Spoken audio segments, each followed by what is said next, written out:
Olha, a história que a gente vai desvendar hoje parece de cara um completo paradoxo. A gente está falando da patente do próprio governo dos Estados Unidos sobre as propriedades medicinais da cannabis. É isso mesmo. Pois é, essa é a grande pergunta, né? Como pode?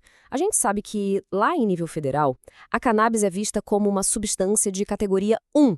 Na prática, isso quer dizer o quê? Que, oficialmente, ela não teria nenhum uso médico e, ainda por cima, teria um alto potencial de abuso. Só que uma agência do próprio governo é dona dos direitos de uma invenção que se baseia justamente nos benefícios terapêuticos da planta. Parece que não faz sentido, né? Mas a gente vai entender como essa história se desenrolou. Para começar a desembolar essa contradição, a gente precisa olhar para um documento. Um documento oficial, público e bem específico. E essa aqui, ó, Patente Americana número 6.630.507. E não, isso não é nenhuma teoria da conspiração, viu? É um documento legal, de verdade, concedido lá em 2003. A questão é, o que exatamente ela protege e, talvez mais importante ainda, quem é o dono disso? Então, olha só que interessante. Se a gente olhar ali na linha cessionário, quem é o proprietário? Ninguém menos que os Estados Unidos da América. É isso mesmo, representados pelo Departamento de Saúde e Serviços Humanos. E o título da patente já entrega o ouro, né? Canabinoides como antioxidantes e neuroprotetores. Mas para a gente entender o tamanho da revolução que essa patente significou, a gente precisa voltar um pouco no tempo. Vamos ver o que a ciência pensava sobre como os canabinoides funcionavam naquela época.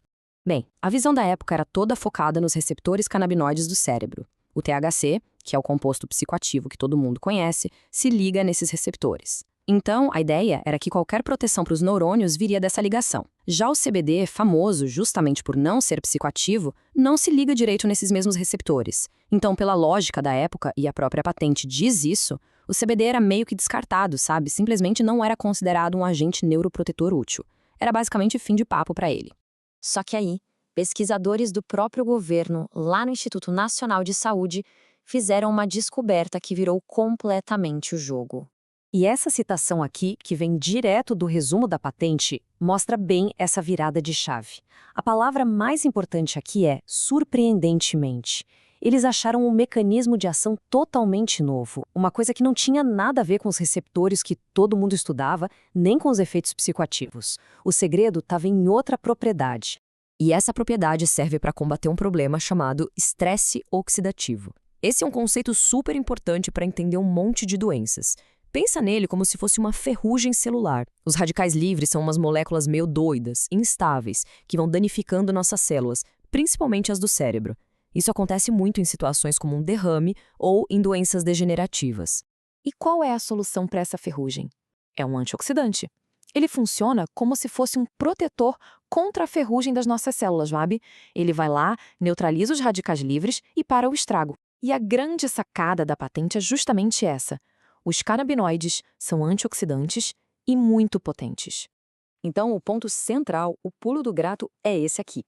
A patente mostrou que o poder terapêutico dos canabinoides como antioxidantes é uma coisa, e os efeitos psicoativos são outra, completamente separados. Isso abriu uma porta gigantesca.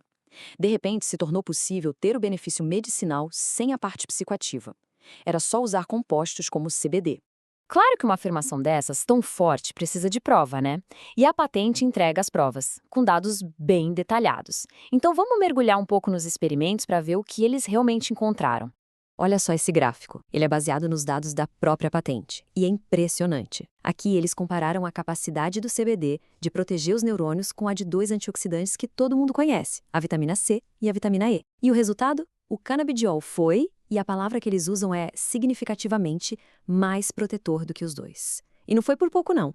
E não ficou só no laboratório, em cultura de células, não. A patente também descreve um estudo feito com ratos, onde eles induziram um derrame. Os resultados que a gente vê aqui nessa tabela são notáveis. O grupo que foi tratado com canabidiol teve o tamanho da lesão no cérebro reduzido em mais da metade. E junto com isso veio uma melhora substancial no estado neurológico deles.